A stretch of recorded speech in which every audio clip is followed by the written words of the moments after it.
an Unspoiled Network podcast. This is Spoil Me, covering Fleabag, Season 1, Episode 3.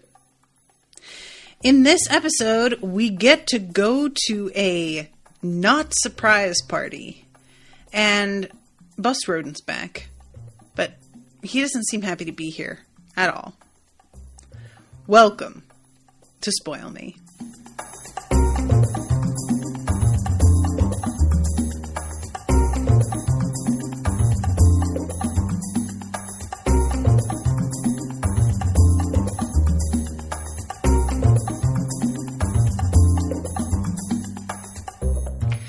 Welcome to the show, everyone. I am Natasha. Thank you very much to Bert for commissioning this episode. This was surprising. I really didn't think we were going to see Bus Rodent again. I will tell you guys the truth. I went and looked up the actor that plays him because I just needed to know for my own sanity that these teeth were fake.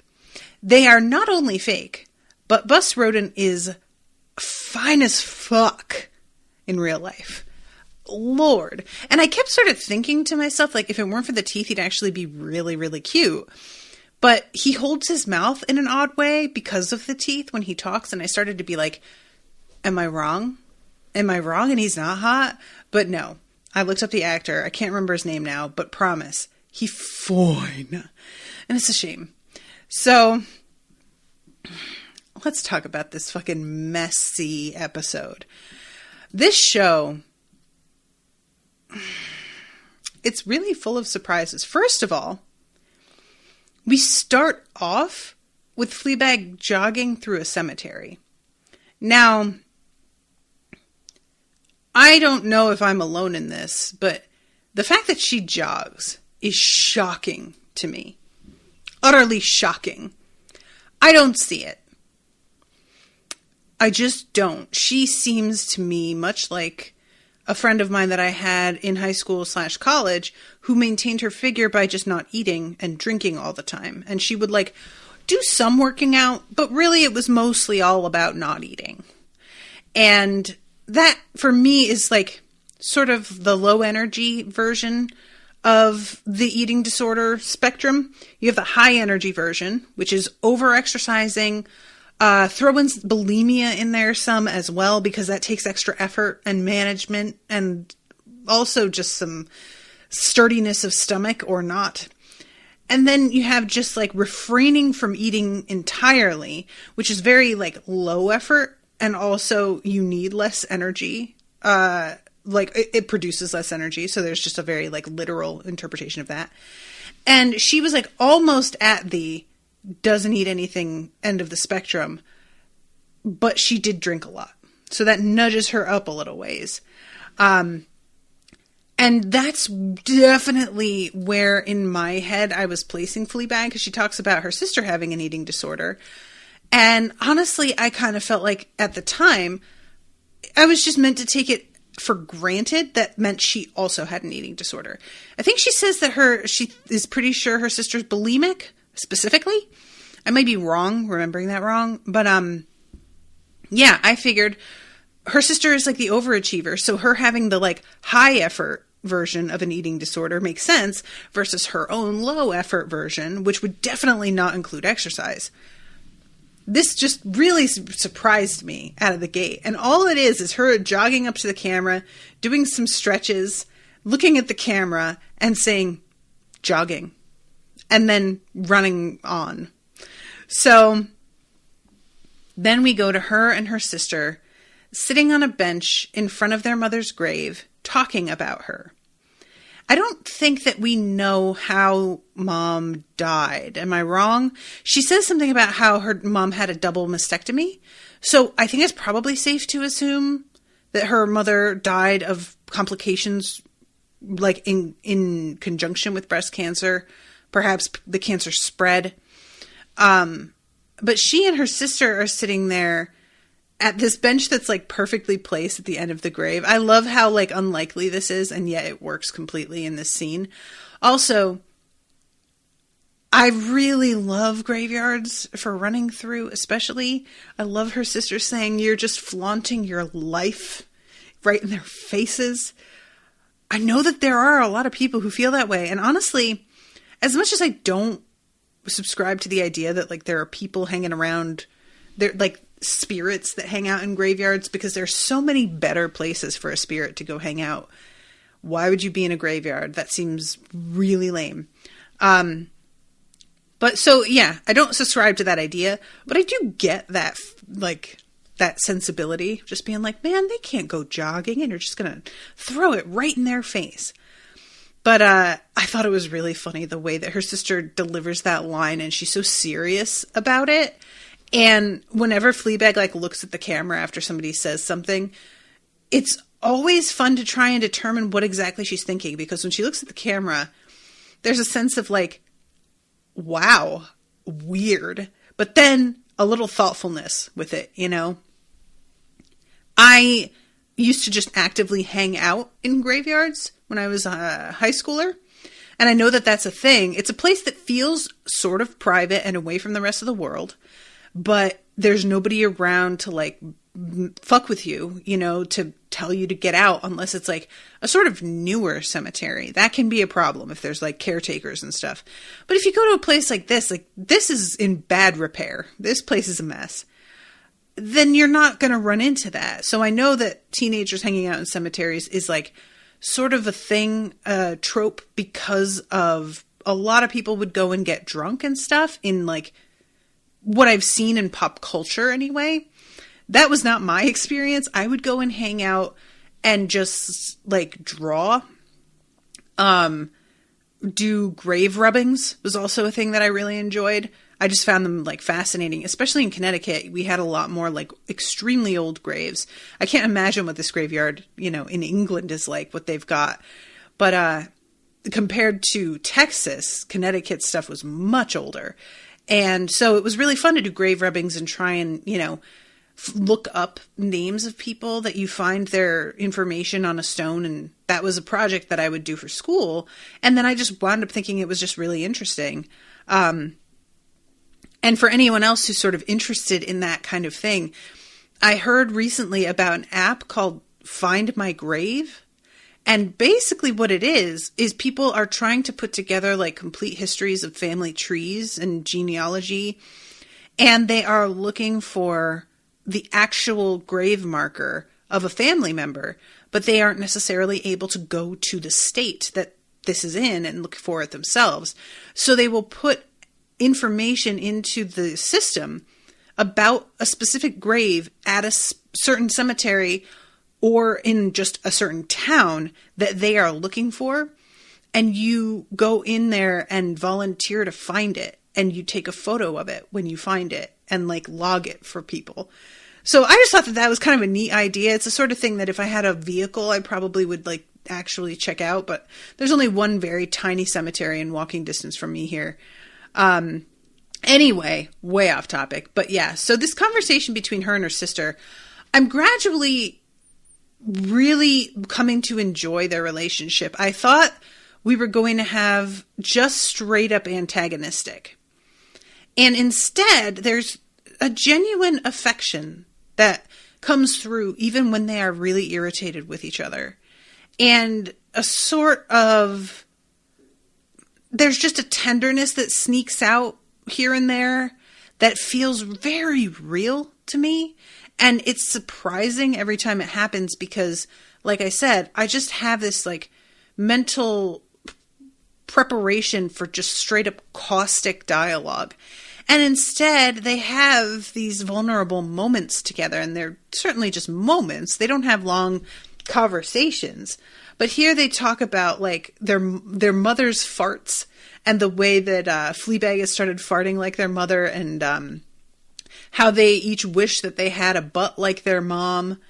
And it's just a weird way of like, I really enjoy, this is how they are connecting to one another, is they're joking around about their mom's ass, but this is clearly them connecting about their mom. And it doesn't look like what it looks like to most people, I would guess, when they get together with somebody and talk about a person they loved that they've lost. But nevertheless, it makes a ton of sense to me for somebody that I always make jokes to make myself feel better. I also use humor as a way to distance myself emotionally. So this methodology of connecting with somebody by not actually getting too vulnerable is very familiar. And I mean, I was laughing at my dad's funeral because I could not handle the crying in front of people. And I did wind up crying in front of people anyway, but I tried to fight it. It's just that's just my reaction. That's how I defend myself. So at this point, she pulls out this slice of cake. That's, I think, a cheesecake with a bunch of fruit on top. And she hands it to her sister, says happy birthday, and then looks at the camera and says she won't eat it. And then her sister just digs right in and begins eating it. And she looks really put off. And I like this a lot, that we start off really trusting her judgment on a lot of things. You know, we have moments of her being like, he's going to do this. They're going to do that. And the first couple episodes, she's proven mostly right. But then she will be surprised. For example, last episode, Harry comes back in and takes the dinosaur, and that throws her off completely. And then, her sister choosing to actually eat the cake. It's just a bit of a moment of, maybe I don't know her as well as I thought. Or maybe I don't give her enough credit. Or, who knows what.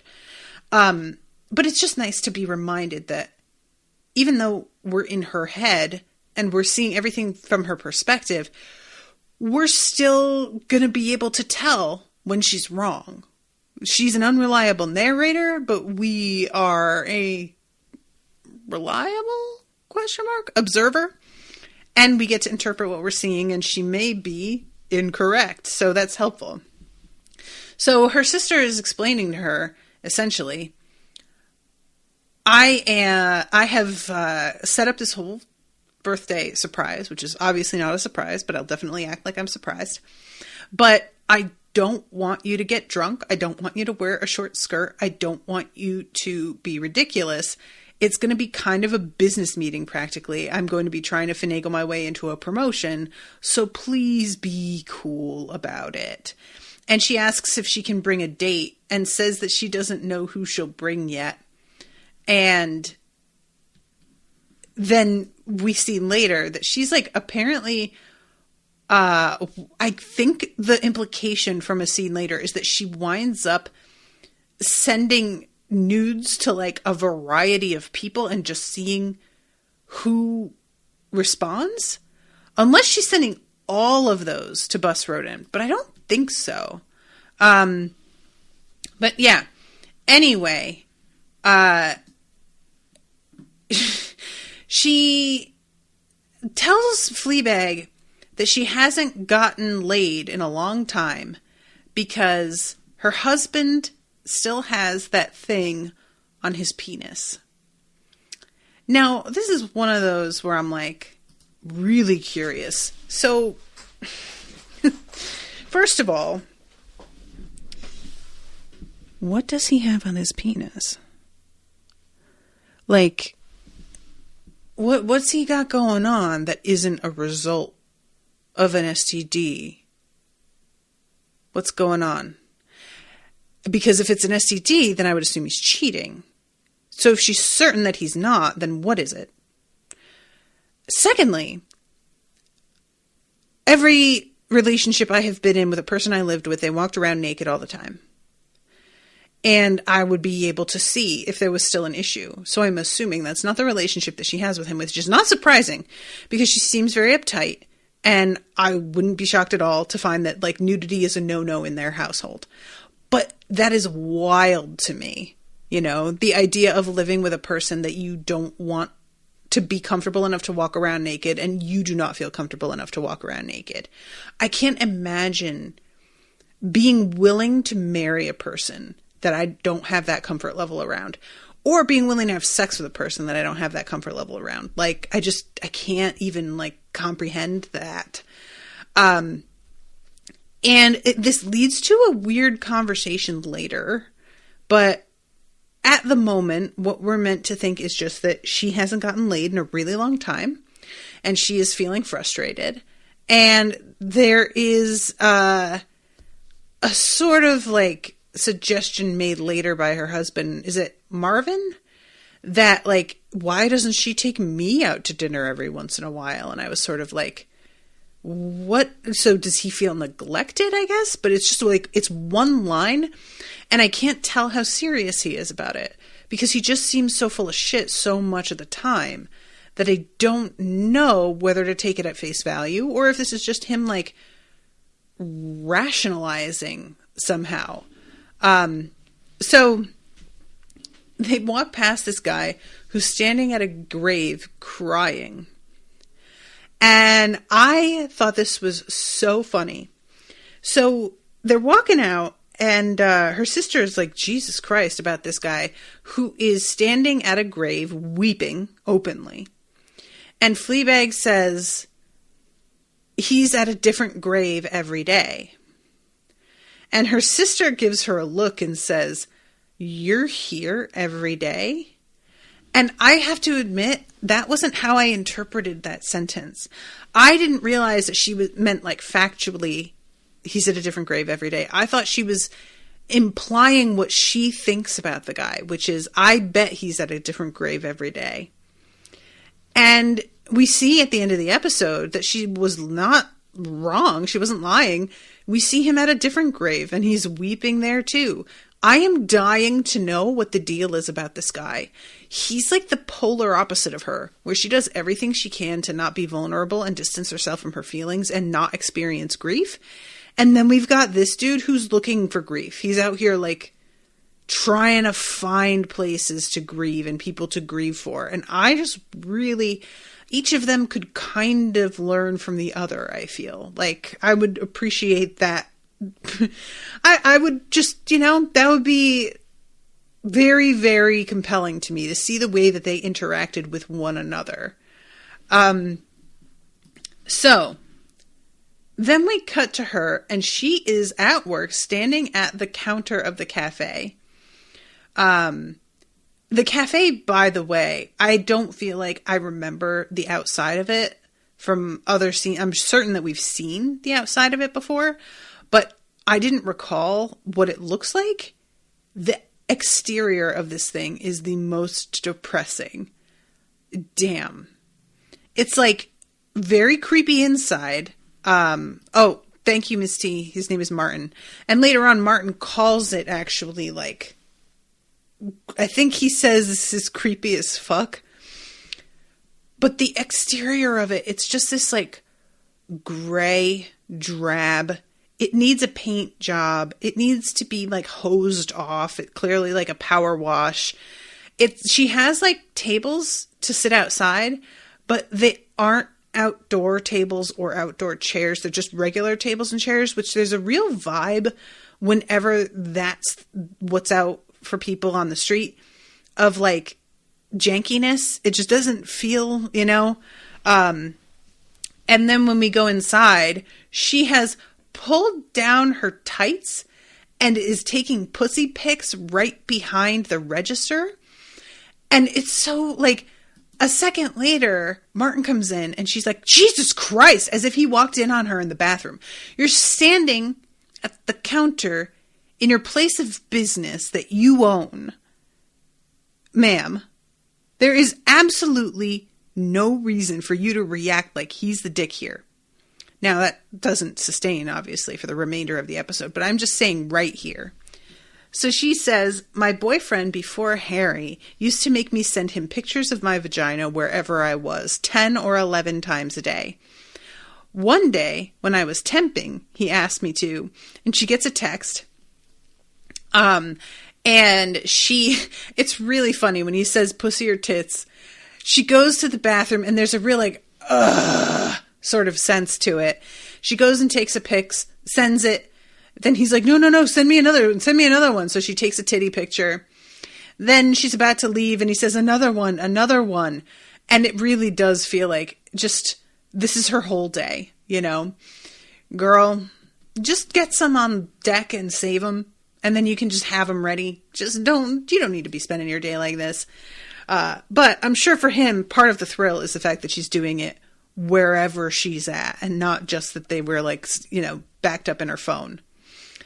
But he doesn't have to know where she is, too. She could just keep the background out of it. So anyway, she's in the midst of this, and this is when Martin comes rushing in, freaking out because he doesn't have a present to give to her sister for her birthday. So then we get a really interesting thing. First of all, he tries to say he's not drunk. And she says he's always drunk, which is really weird because my sister is...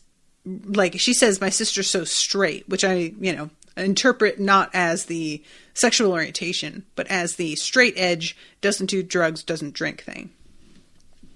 So, he asks her to hit him in the face, and just as she does that, a customer comes in and then turns around and leaves. And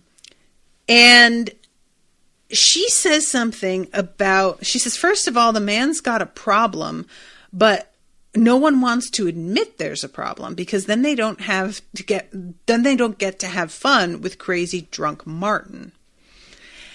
He's one of those men who is explosively sexually inappropriate with everyone, but it makes you feel bad if you take offense because he was just being fun. Honestly, you could tell him you're going to pop to the loo and he'll say, and then we get a scene of him literally saying, as this girl's getting up to go to the bathroom, yes, you pop to the loo, pull down your knickers, and then I will come in and fuck you. And then he bursts out laughing like that's a joke. So here's the thing. First of all, this man is most men.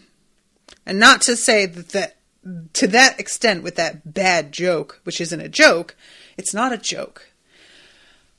But mostly what I mean is so many men are explosively sexually inappropriate and then make you feel bad for not laughing and not having a sense of humor. That's just such a thing. Setting that aside, is it just me or is this also how Fleabag is? She is very sexually inappropriate with people out of the gate. It feels more due to laziness on her part than anything. And what I mean by laziness is, I feel like she wants to shock people so that she can get them to leave her alone because she doesn't believe that she is worthy of love. And so she does what she can to push people away and prove herself right. And in doing so, she denies herself any real connections, except with people who are of the same mind in that they are willing to latch on to that sexual explicitness that she's putting out there and take advantage of and exploit her. But that also keeps her from making a genuine connection in itself. So it works either way. She can use it to drive people away, and the people that it doesn't drive away are still guaranteed to not become closer to her. So it's a very effective system if you don't want to get close to anyone.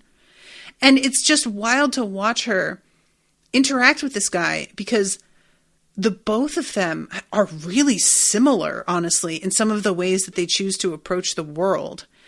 And he's like a total scumbag, but she's also a scumbag. And it's weird to watch them interact with each other and you don't know what you want to happen because they're each so awful that you're just like, can you guys just go and make other people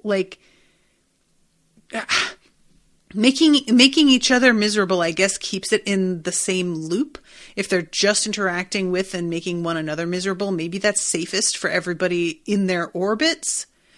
But yeah, this whole, the whole thing with his characterization this episode, it felt like, what if she were a dude fast forwarded 8 or 9 years, and yikes, That's all I have to say about that. Plus the fact that, she says that he's obviously got a drinking problem, but nobody wants to acknowledge it. Like,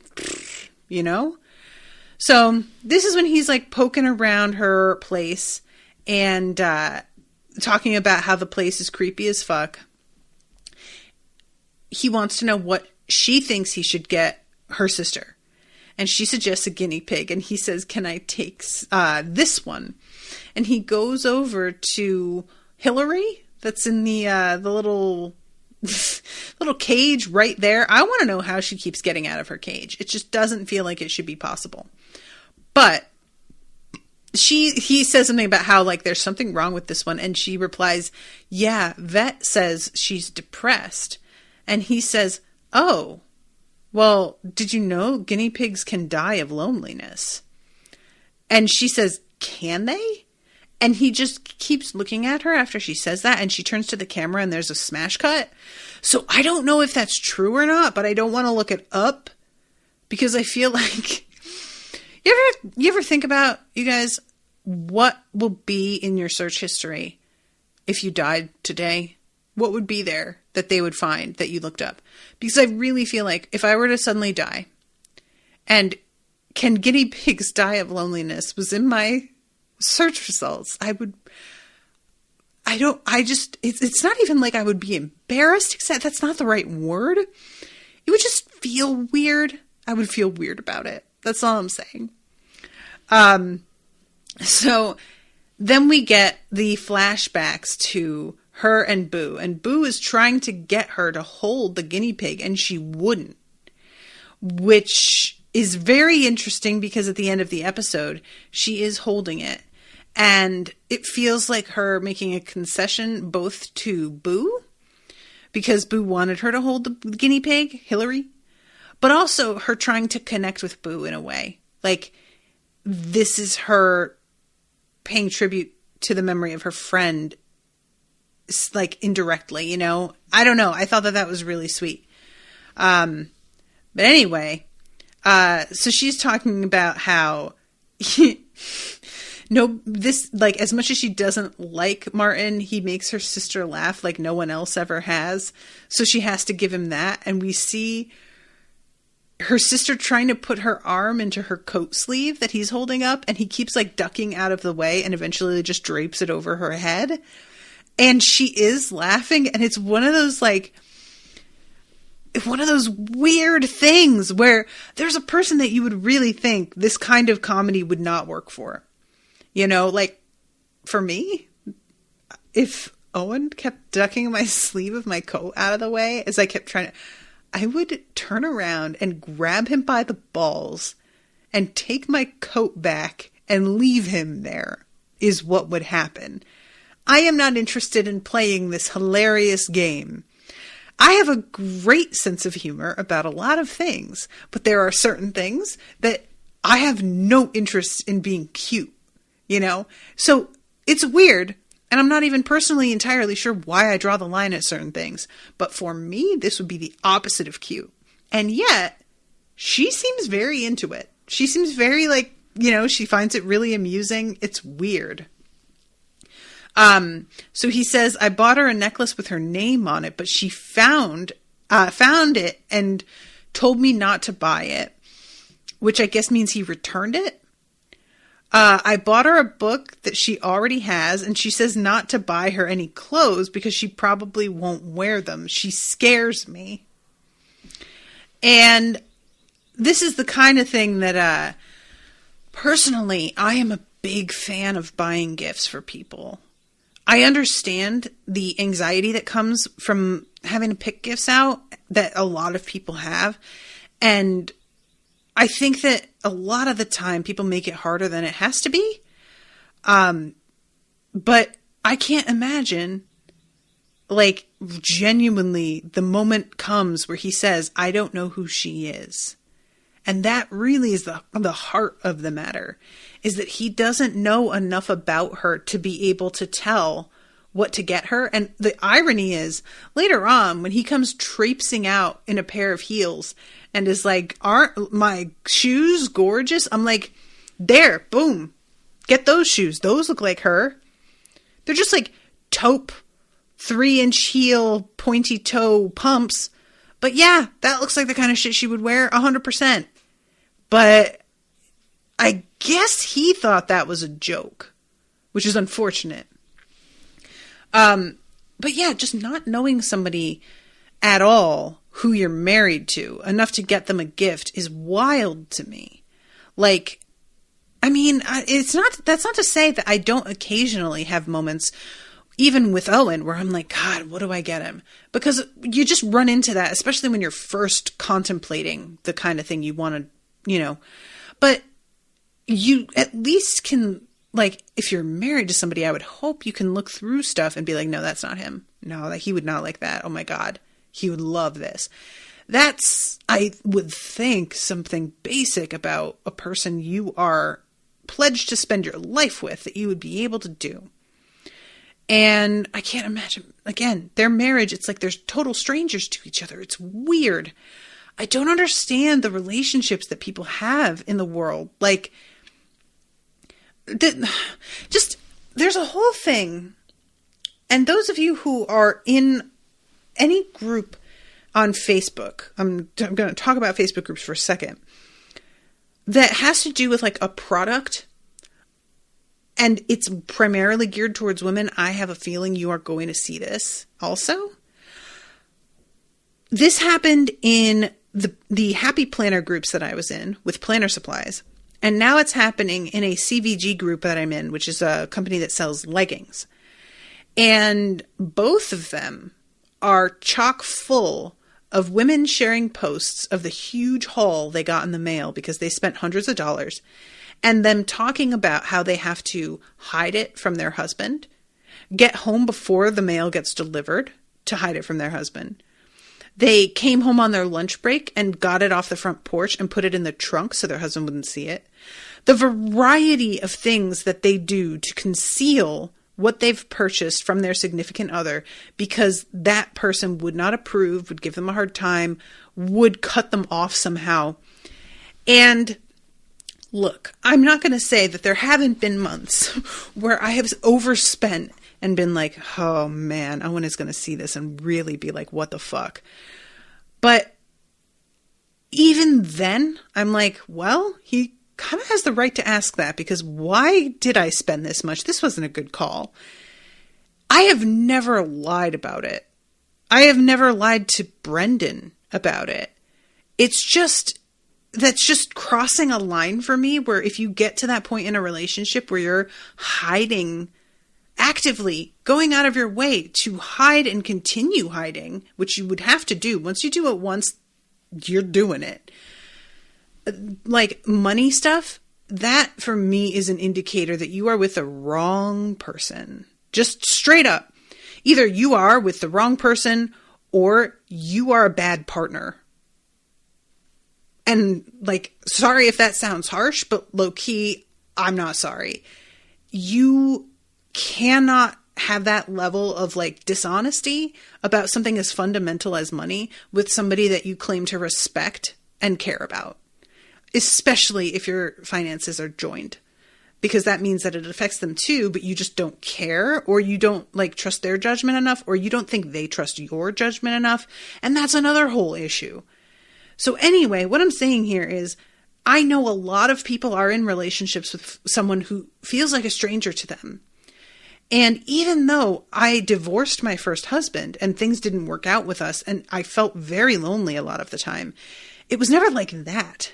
You know, it was never like I had no idea who he was and he didn't know anything about me either. It was just, we just grew into totally different, in different directions. And like, granted, I did become a bad partner due to that growing in different directions and me not knowing how to handle it and doing it really poorly. But there's a feeling to these two like they've never known each other. Like it doesn't feel like they had a great moment in their relationship and they're beginning to like lose that. It just feels like they never really got there. And that's something that I see a lot. And I can't understand why people then get married to that person. Is it just because they have a much lower threshold for what they expect out of a partner? do they just not think they can do better? Or I don't know. I'm just really curious. Anyway, so Fleabag says, look, this is London. Just fuck off and buy her something weird and expensive. And he says, no, it's gotta be good. Help me. So she says that if he pays her, she will. She asks for 60 and he says 70. And she says, done. And then he says, ha! Like he really got one over on her, which I found hilarious. So they go to the shoe store, and this is a great moment. I loved the interpretations of people as shoes. There's been a lot of these memes going around lately. What vibe do I give off? And it's an assortment of objects or characters or whatever. And this really felt like that to me. So he's looking at the shoes and he says, I don't know who she is. Is she? And he picks up a like red patent leather alligator loafer. Fleabag says no. He says, what about, and then picks up like a wedge sandal. No, it's like a cork wedge. And he says, just get whoever you are. Who are you? And as soon as he asks her, who are you? I saw that black buckle ankle booty. And I was like, clearly that's who she is. And that is indeed what she winds up picking. She points to the really cute, like, gladiator sandal with the studs on it and says, I want to be that person. I have been that person. And I think when she says, I have been that person, that she points to the turquoise velvet spike heel, open toe, like, fuck me pumps, which are great. And then, but most of the time, I'm that person like everybody else when she points to the ankle booties. That's one of those things like everybody else that I'm like, is that like everybody else? I feel like that's a weird statement, but okay. And then he picks up these like silver mules. She says, no, God. And picks up her phone and he says, stop checking, all right? Nobody loves you. Help me here. Honestly, you guys, that was some fucking funny dialogue. Stop checking. Nobody loves you. That is mean, but that is really funny also. So she picks up the gold trainers and says, who is this person? Ladies and gentlemen, may I introduce you to that person? I own almost that exact pair of gold trainers. Not kidding. Mine are much glitterier, but they have the same, they're like flat white sole. I own that exact shoe almost. And not only do I already own a pair that looks very much like that. I think that mine slide on. They don't lace, but nevertheless, the spirit is very, very, very similar. But I have selected for each of my bridesmaids and myself a pair that looks almost the same, except they are high tops. And the soles are filled with multicolored lights that you control with a remote. And me and my bridesmaids are going to be wearing these light up shoes to I was going to say to my bachelorette party, but frankly, I expect us to be wearing them pretty much every day.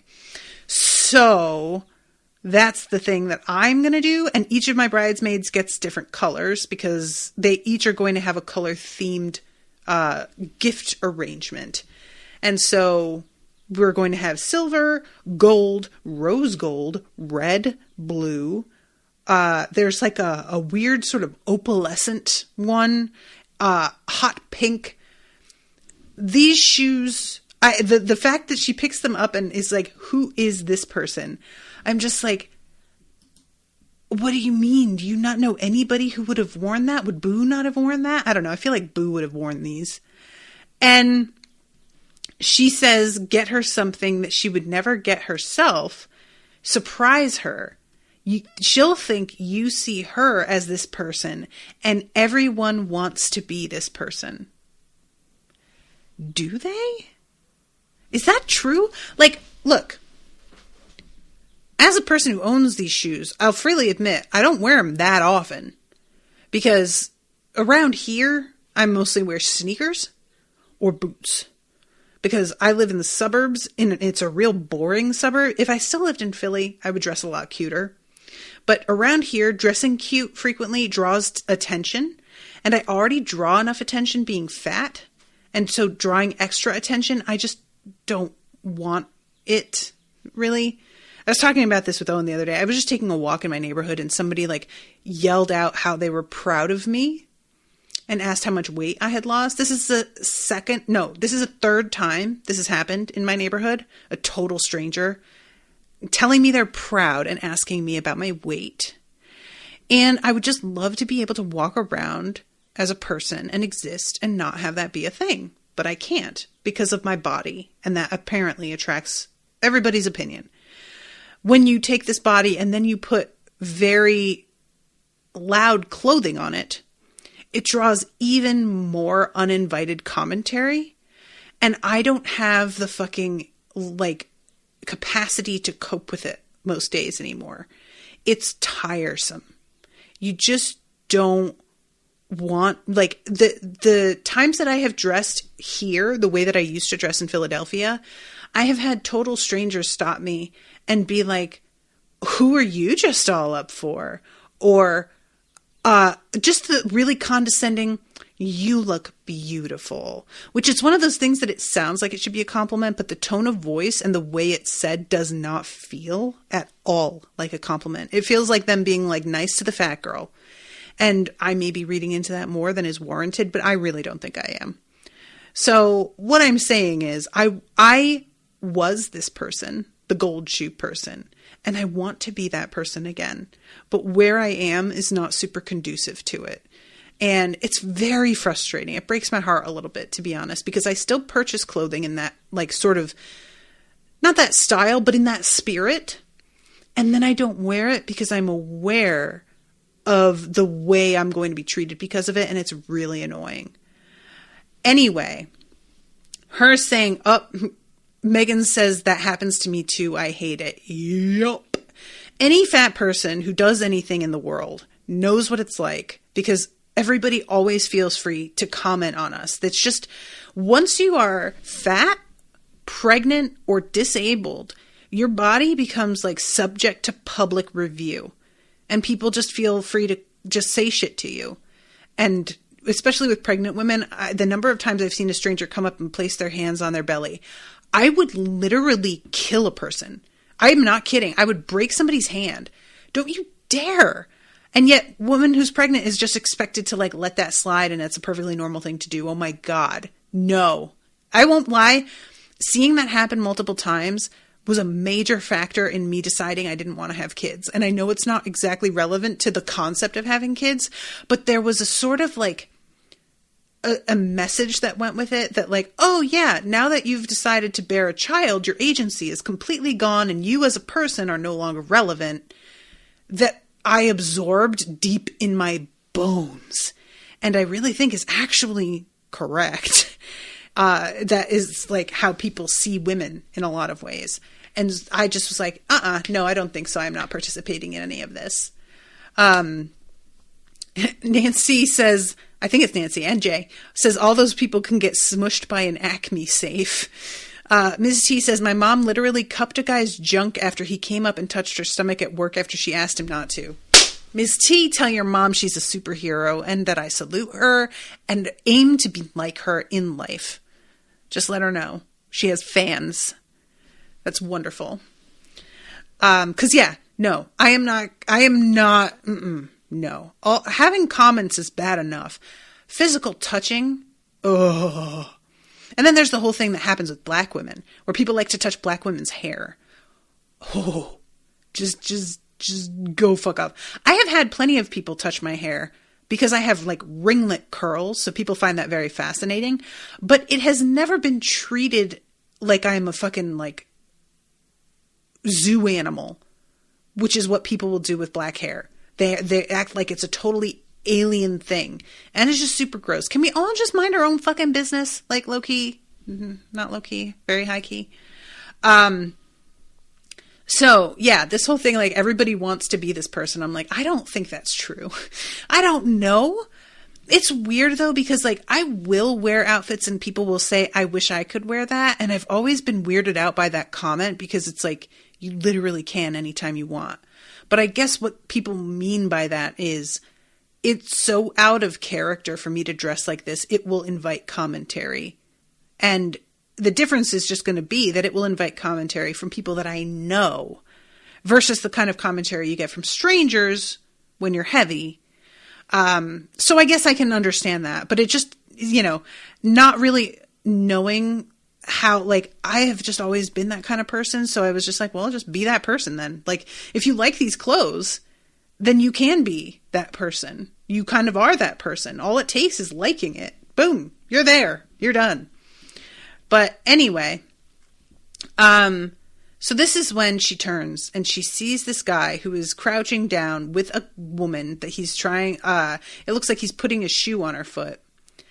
And it turns out this guy is the one that Boo was dating who cheated,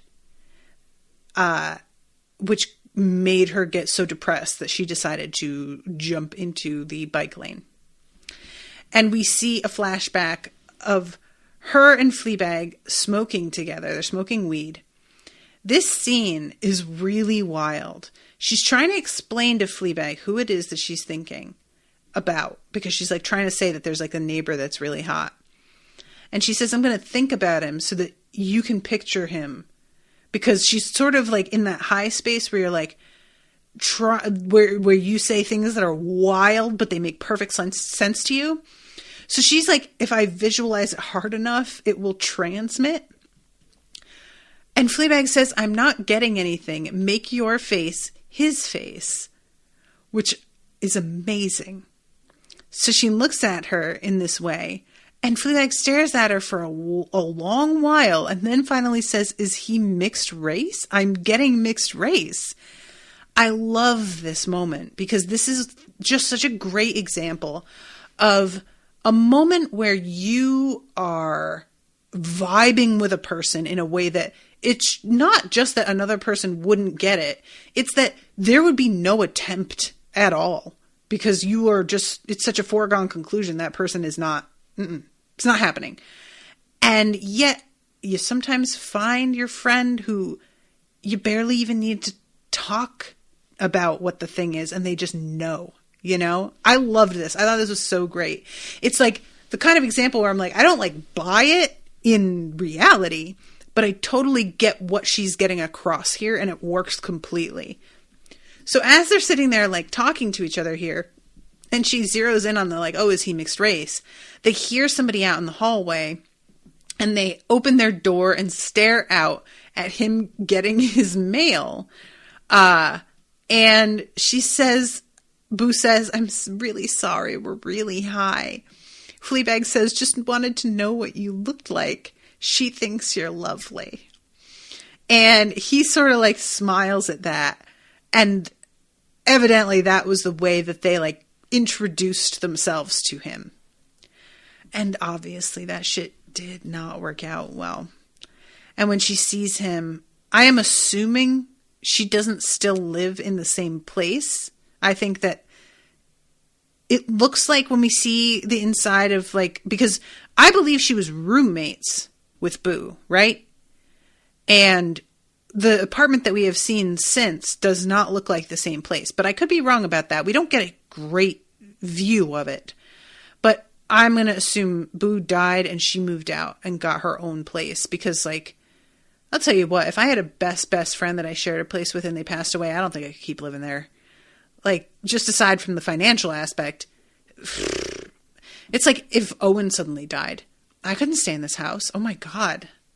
Oh, I feel sick at just the thought. Like, I couldn't stay here. Absolutely not. So, yeah. This is when Martin comes out and says, look at my elegant feet. And he has pumps on that I'm like, literally get those. Please. That's exactly right. But she has a bit of like a moment because she's run into this guy and she just leaves and he chases her down, tries to find out who this is. And eventually they wind up going for a drink and she tells him. And it's a weird, like, I'm going to have a bit of honest conversation with you and tell you, like, I never got a chance to tell you. Or he says, not that I never got a chance to, which I actually respect that he doesn't phrase it that way. He just says, I never really told you how sorry I was. Which centers his responsibility in it more, which I really appreciated, even though I'm not sure how purposeful I was. But of course, immediately she interrupts with, you should get the trainers. And that is because she does not want to talk about her grief. I feel like this whole season is going to be her avoiding dealing with her grief until she just pops. Because that's what happens, guys. When you have grief and you don't cope with it, it just manifests in weird ways. And you don't get that's what's happening. And then looking back years later, you're like, oh, I cheated on my husband because my father and grandmother just died and I was having serious doubts about my life and my mortality. That's what was going on. But I didn't deal with my grief at the time. Because I have a problem with emotions, because I don't like not being in control. And so it wound up manifesting as these really weird online fling things that were like nothing healthy or good for anybody involved. So that's me. And jumping ahead, she asks him if he's having an affair. And he says, you think you're such a clever puss, don't you? And this is like, this is the moment where he says, why can't she take me out to dinner sometimes? So you think you're such a clever little puss. I can't tell if that's him actually like avoiding answering the question because he is having an affair. If that's him laughing at her ever thinking he would have an affair. And would it kill her to take me out to dinner? You girls, Jesus. Anyone said that to her, they'd be hung. Which we know what he actually means, even though she makes a joke about that. And I mean, there is some truth to that. Men are expected to be like sex dispensers in a lot of ways because there's just this cultural thing that men are always in the mood. And that if they're not, they can be made to be in the mood in like a minute. And that's actually not true. Especially as you get older, I talk to so many women who have a higher sex drive than their male partners. And so it's a really unfortunate stereotype because then guys who don't live up to that think there's something wrong with them. And the women who can't get their man turned on think there's something wrong with them when in fact, it's just that they've been fed a lie. And they're blaming themselves and their own attractiveness for the fact that this guy isn't living up to a standard that's actually not real. It's just a mess. Toxic masculinity, everybody. Ruining lives since the fucking beginning of time. I can't believe, you guys, this is a 20-minute episode. 25. And I've been talking for 53 minutes and I'm halfway through it. I have a problem. Holy shit. Anyway, all right, I'm going to jump ahead. Bus rodent. He's coming with her to the party. He's very excited to have heard from her. It's weird because I really, really enjoy this dude. But also he's so infuriating. And I think that's like the point. He's so sweet and funny and friendly and just like up for anything in a way that I find really enjoyable. But he's also like hyperactive in a way that feels like he's not listening when she talks. And so I can't tell how much of his like enthusiasm and excitement is about what's happening and how much of it is just him being incredibly self-absorbed. And then there's the whole like, they go to a sex shop for her to get a gift for her sister for her birthday. And he gets like, she's telling this like joke about her vagina because he's saying that she should buy one of them. And she says she already has one and he doesn't get it, which I'm like, how, dude, really? And I'm like, I have a hard time with that kind of slowness of mind. You know, somebody who their humor doesn't like keep pace. That's a no for me. But regardless, he's trying to be a good sport. I love when like the shopkeeper flirts with him a little bit and he just winds up like completely ducking out in a panic. It's called the burrower. Basically, it doesn't stop until you've come. And then he just goes, excuse me, and like bounces right up out of there. So then we have the party. He is very charming to all of her friends and family. And it's just such a shame because we see how like, well, this could work if she wasn't such a complete mess, but she is, and it won't. And so then we have her godmother. I'm just going to go see if there's any other wines to try. This is lovely, but I just want to see if there are any others. God, I can't wait to see more of her. Just the little bits we've gotten. They're so subtle. And they're so great. I love her so much. I think if I have to pick a favorite actress, it's Olivia Colman. So there's the confrontation about whether or not she stole the statue. Because, of course, her godmother noticed it was gone and they had just been talking about it. And then it turns out that Martin is giving the statue to her sister as her birthday gift, which is hilarious. And I love the fact that she sees the gold, and because we thought, you know, we saw the shoes, we assume that's what it is. And then she pulls the statue out and it's like a complete shock. So Fleabag grabs it and is like, this might not be appropriate for your guests to see, puts it in like a drawer and goes outside for a smoke. And here comes the scene that I don't know what to make of this. So Martin comes up to her and he's got his like teeth out in a way that I feel is him making fun of her date. But then says, I told you I'd find you a buyer. Your boy, he is hilarious, smart, funny. And I guess the joke is that he isn't saying anything about his appearance. It's all personality stuff. Because she laughs and says, fuck off. And he says, you'd fuck anything, wouldn't you? In a way that I was like, oh, no. As soon as he said this. So he asks, how much do you want for the statue? Finger up the ass, nipple tickle. And she just looks at him. He says, lighten up. And she says, she's going to leave you one day. And he says, you looking forward to that? And she just lifts her eyebrows and is sort of like, maybe.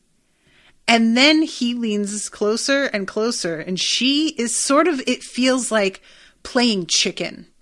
I think she's just like, he's not going to do it. So she doesn't move. But then he like puts his lips on her lips and her whole body contracts. And it's like, she is not inviting this at all. And he backs away looking really embarrassed and then angry and says, you're an asshole, and walks away. I don't know how to interpret this at all. Does he think she was inviting this? Is that how he interprets this? What are you talking about? What? Like, is it the fact that she just straight up said she's going to leave you one day and he likes being like talked down to? Because earlier when she slapped him, he's like, oh, I think you gave me a semi. So is it that? What is he thinking? Calling her the asshole? Are you kidding? So she storms out of there, but gets stopped because she has her sister's coat.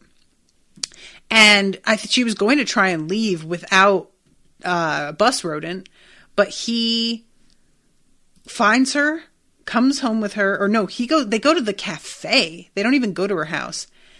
And he's fucking her from behind. It's very, like, vanilla, boring, like, just, and he keeps saying, that was amazing. Did you finish? And finally there's this moment where he says, for fuck's sake, you don't go through life with teeth like these and not know when someone's pretending. And he gets this really, like, it's an expression, like, I can't tell if he's sad or angry at her, like, because he's got that weird smile that he sustains always. So it's like the kind of smile that happens when people are mad and they don't know how to express it, or where they're uncomfortable. And he walks away from her and then begins yelling because Hillary got out again. And he's yelling about how he's going to kick it. And when she picks it up, he starts yelling about how that's a rat. And I'm just, how does anybody think this is a rat? It doesn't look anything like a rat. He looks more like a rat than that looks like a rat. What are you talking about? Dude. It's a weird moment. And the fact that he's so aggressive, she gets, like, weirdly protective and emotional about it. And we see the flashback of Boo holding her, and she's gotten rid of bus rodent and is sitting in front of her own rodent, and finally picks her up and looks at her with this, like, I'm fucking doing it. I'm doing it. Like, she's trying not to cry, and cuddles her. And it's the sweetest, cutest thing. And I just really, like, this felt like it was like an important moment for her, but also she hated it, which, that's like true of many important moments, to be honest, you guys. And that is the end of the episode. So yeah, she eventually starts smiling, but it takes a minute. All right. I really have to wrap up. I'm over time. I'm sorry. I forgot about the running through the cemetery and running into the guy crying again, but and yeah, I like this show a lot. I can't believe that I'm able to find this much to talk about. Christ, I'm just like, I really do have a problem. All right. I'm over time. So thank you again so much to all of you for hanging out with me. And thank you very much to Bert for commissioning this. And until next time, toodaloo, motherfuckers.